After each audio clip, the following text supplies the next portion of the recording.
Serge Javonnet de la chaîne Réflexion Politique. Bonjour à toutes et à tous. Bienvenue à ce 11e numéro de la chronique Réflexion Politique où on va s'attarder aujourd'hui sur la problématique de l'Assemblée nationale au Sénégal. Donc aujourd'hui, le thème, c'est une assemblée du peuple que nous allons essayer de développer au fil de notre argumentation. Le terme ou expression Assemblée nationale est aujourd'hui l'unique chambre du Parlement au Sénégal. Représentation du peuple en miniature, l'Assemblée nationale est le lieu tenant où se décide la trajectoire politique d'un peuple. Ceci en se référant à la définition initiale de la politique qui est l'art de gérer la cité. Dans la nomenclature politique, elle constitue un tournant décisif quand il s'agit de sceller l'avenir politique d'un opposant ou de faire passer un projet ou proposition de loi. Une assemblée dont la majorité est souvent mécanique. Les institutions fortes font partie des vecteurs directeurs pour la marche d'une république. Une assemblée forte passe toujours par des lois fortes. Les textes et lois établis à l'Assemblée nationale caractérisent le fonctionnement sine qua non de la société. Le contrat social qui lie la population et les institutions et ainsi les caractéristiques de type de contrat social établi entre le peuple et les gouvernants.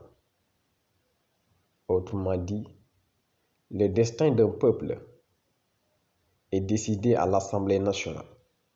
Cependant, il est attendu d'une assemblée, comme son nom l'indique, un ensemble de comportements manifestement établis par une action gouvernementale fixée sur des objectifs à court et à long terme et bien précis. Mieux, un ensemble de directivités pour le strict fonctionnement de l'État. L'approche historique nous enseigne que dans toutes les assemblées du monde, il existe un clan anti et pour le pouvoir. Pour certains, nous dirons que cette dualité constitue d'ailleurs le charme de l'Assemblée nationale.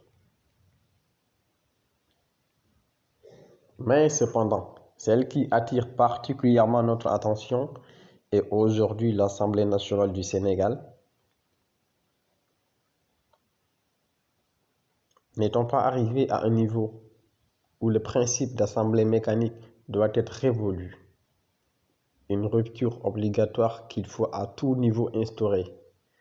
Dans l'esprit au quotidien du député, sévit l'idée selon laquelle le oui du pouvoir est toujours un dogme qu'il faut adopter.